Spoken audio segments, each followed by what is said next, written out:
것처럼 7월 한 달 무덥고 또 장마도 계속되지만 주님의 은혜가 있으시기를 주님의 이름으로 축복합니다.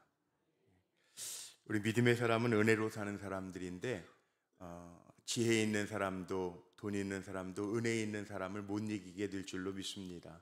가장 중요한 것은 하나님의 은혜인데 오늘도 말씀의 제목이 예수를 힘입어서라는 제목으로 말씀 나누려고 하는데, 예수를 힘입어서 7월뿐만이 아니라 하반기 우리의 인생이 예수를 힘입어서 살아가시기를 주의 이름으로 축원하고 축복합니다. 7월을 성장의 달이라고 교회에서는 이야기합니다. 우리 강 목사님도 성장의 달, 우리 자녀들 여름 성경학교 수련회 또 단기 선교들이 있는데 성장하게 해달라고 기도하는데, 7월 한 달 살아가면서 오늘 본문대로 성장할 뿐만 아니라 또 감사가 넘치게 되시고 말씀 안에 거하시고 무슨 일에나 예수님의 이름으로 예수를 힘입어서 승리하는 이 한 달이 되시기를 주님의 이름으로 축원하고 축복합니다. 자, 주의 말씀을 왜 우리의 마음에 두어야 되는가? 지혜롭게 살기 위해서가 아니고요. 신명기 4장에 보면 우리가 4장 6절 쉐마라고 그러죠.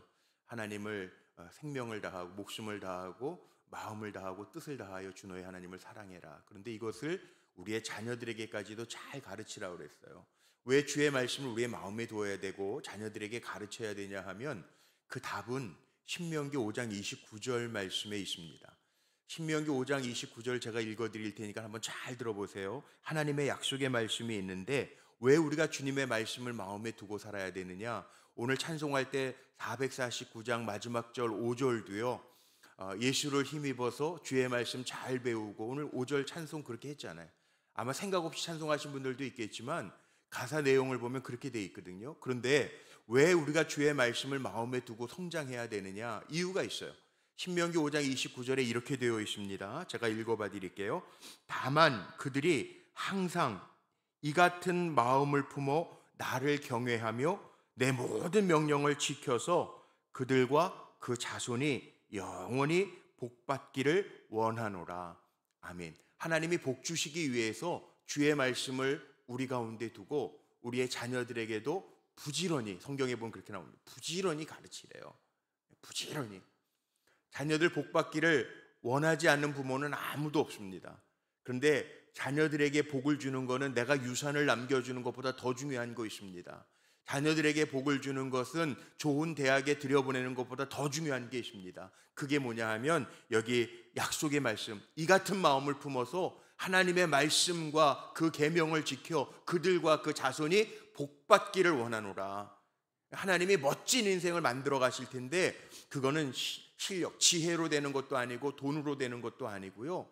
오늘 찬송하실 때 마지막 오늘 주의 그 은혜, 아멘이십니까? 주의 그 은혜가 있어야 복되게 살아갈 줄로 믿습니다. 보세요, 저는 목회하면서 많은 사람들을 봅니다. 그런데 이 세상에 많은 사람들이 근심 없는 사람은 없습니다. 제가 다른 말로 표현하면, 신앙적으로 표현하면 기도의 제목이 없는 가정이 없습니다. 신방 다니면서 이 가정에는 세상적으로는 별 어려움이 없네 이렇게 볼 때도 있어요. 그런데 기도의 제목들은 다 있어요. 우리가 자세하게 보지 않아서 그렇지 인생에는 다 문제가 있다는 거예요. 제가 얻은 결론이 있어요. 살아있는 인생에는 문제없는 인생이 없구나. 그게 제가 목회하면서 얻은 결론이에요. 저는 문제가 하나도 없는데 그런 분 있어요? 없더라고요. 말을 안 하고 드러나지 않아서 그렇지, 그래서 살아있으면 문제가 있는 게 당연하구나. 제가 내린 결론이에요. 가정, 교회, 나라, 문제가 없거나 걱정이 없는 데가 없어요. 그래서 우리가 하나님 나라를 얘기하는 거예요. 그 나라에는 아픔도 슬픔도 눈물이 없다. 이 하나님의 그 답이, 세상을 살아가면서 얻을 수 있는 답이 성경에 그래서 다 있더라고요.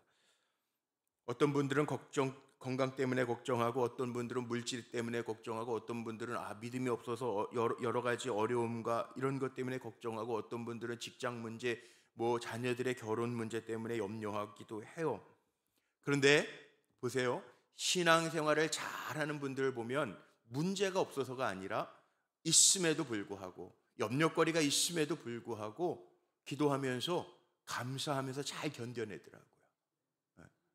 제가 지난주에 드린 항쉬범, 이 하나님의 뜻이거든요. 항상 기뻐하고 쉬지 말고 기도하고 범사에 감사하라. 이게 우리의 삶의 문제를 이길 수 있는 신앙의 방법이 하나님의 뜻이에요. 그렇게 살라는 거예요. 불신앙과 신앙이를 구별하는 방법은 그 안에 감사의 마음이 있는지 없는지를 보면 된다는 거예요.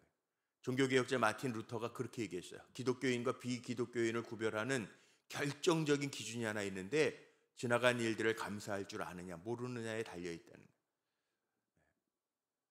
이번 주는 맥주감사주일로 우리가 지킬 텐데요, 감사는 찾아서 하는 겁니다. 왜냐하면 감사를 찾지 않고 아무 생각 없으면 사람은 가만히 내버려 두면 편한 대로 가게 돼 있고 원망과 불평으로 가게 돼 있는 게 인생이기 때문에 그래요.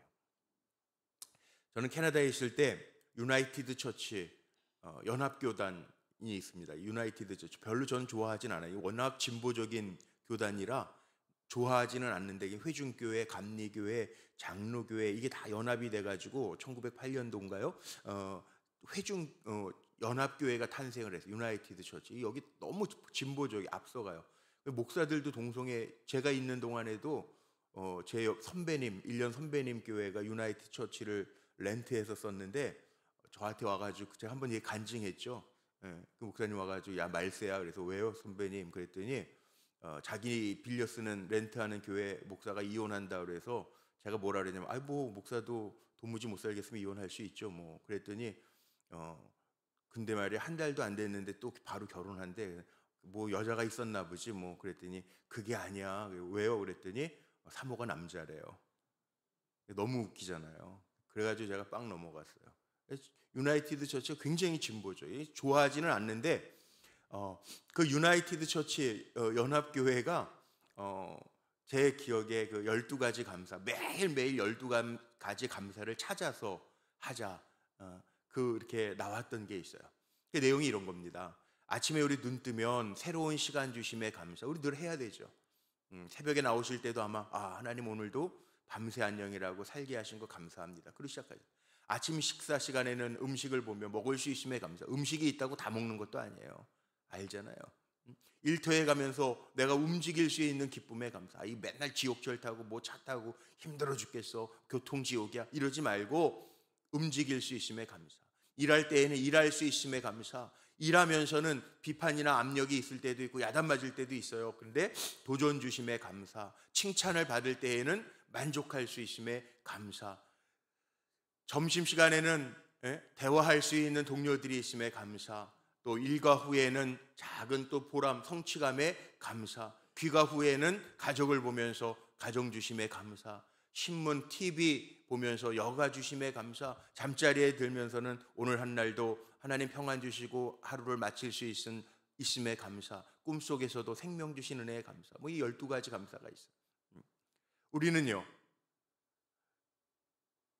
옛날에 감사 노트도 있었고요, 감사 팔찌라는 것도 있었습니다.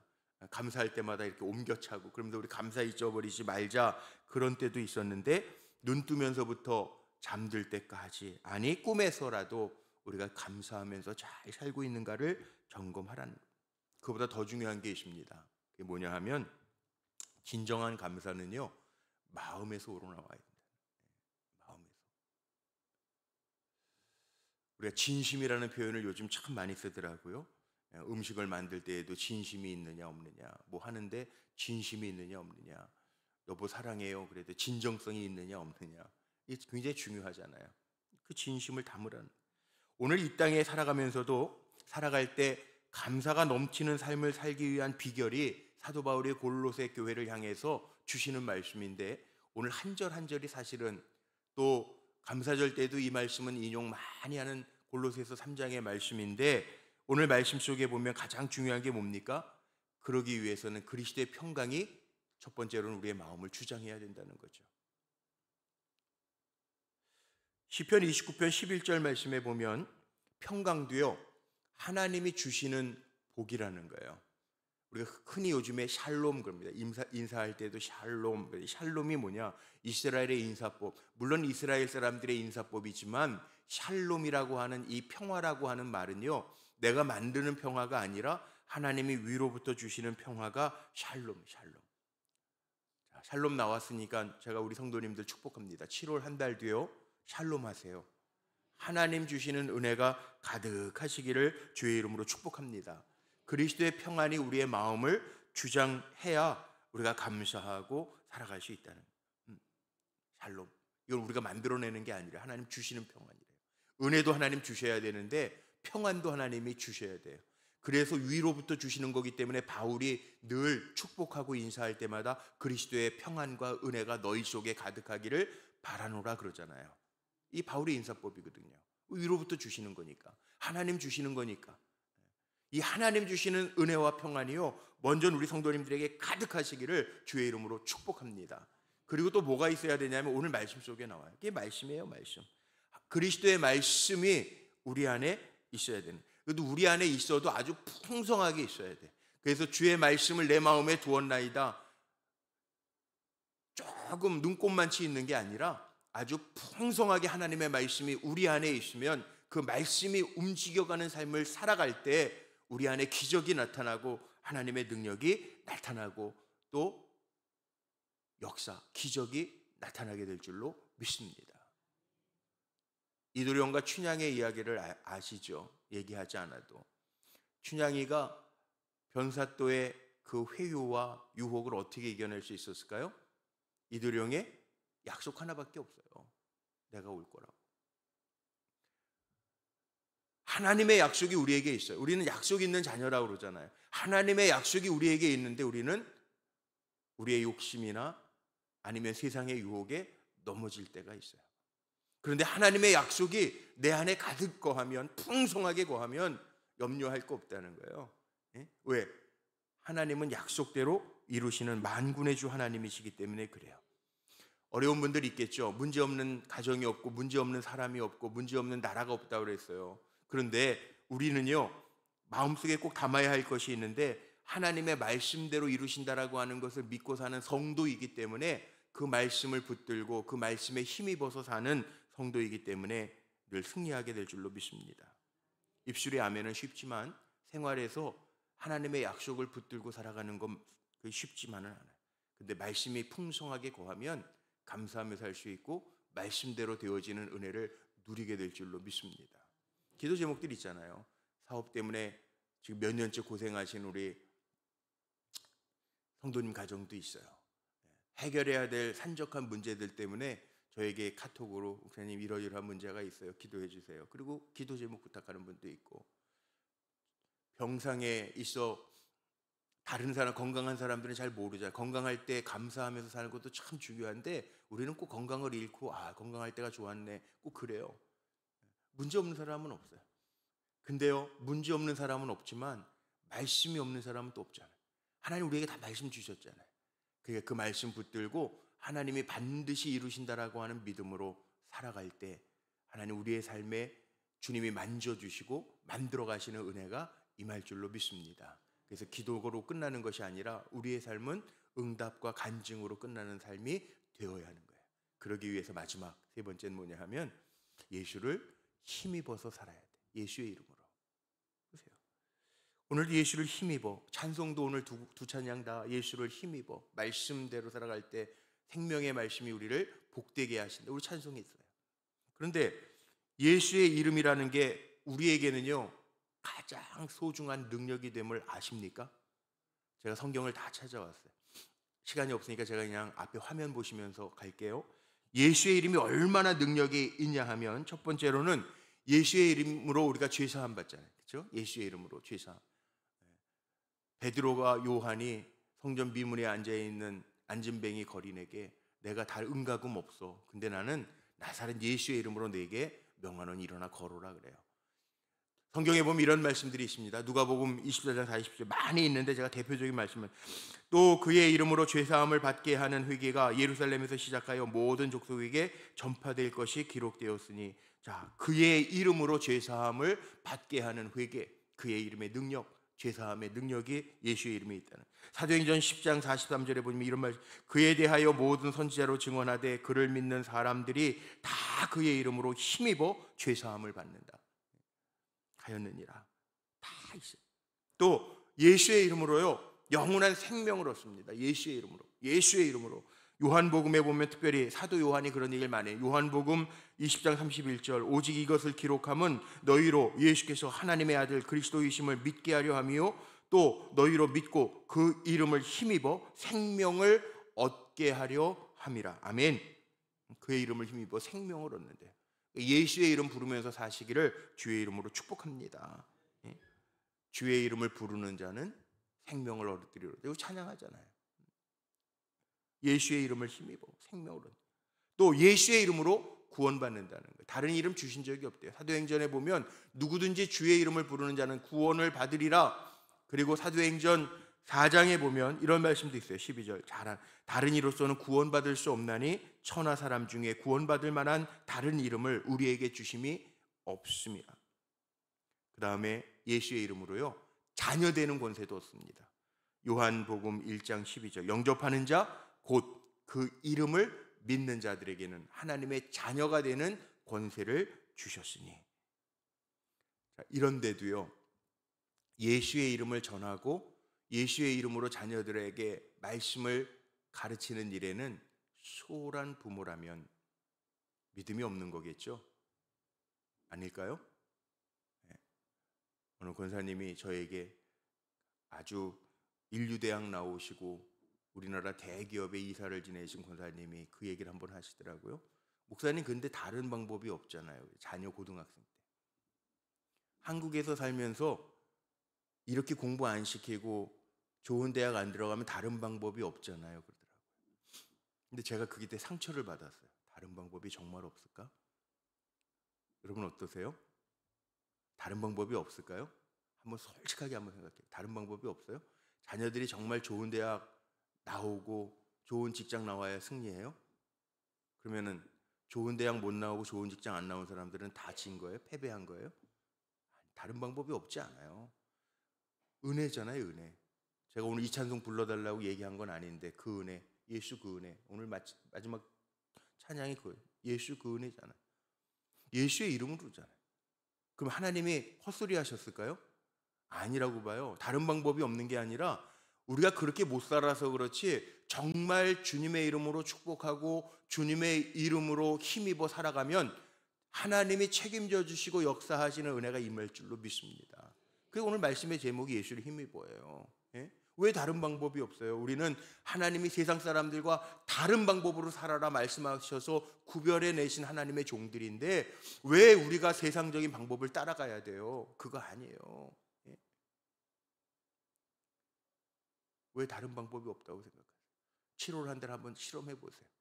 자녀들에게 여름 행사가 있다고 그러면 그의 생명까지도 책임져 주시는 주님의 이름으로 살아가라. 그리고 좀 믿음의 부모답게 좀 한번 해보세요. 자녀들에게 째째하게 야 하나님도 고3 때는 이해하실 거예요. 좀 그런 말씀 하지 마시고 야 멋지게 살아. 하나님 네 인생 책임져 줄 거야. 좀 그래 보시라고요. 예? 어느 집사님 그랬잖아요. 제가 캐나다에서 와서 신방 갔는데 신방 가가지고 발 벗고 있는데 그 얘기 하더라고요. 목사님 요즘에는 참 강남에서도 점도 봐주나 봐요. 어제 아들이 강남에 나갔다 전화가 왔는데 자기 생년월 시를 물어보더래. 근데 제가 뭐라 그랬는지 아세요, 목사님? 너는 하나님의 아들이 하나님 책임져 주실 거야. 그랬대요. 제가 신발 벗는데 그 얘기 왜 했을까요?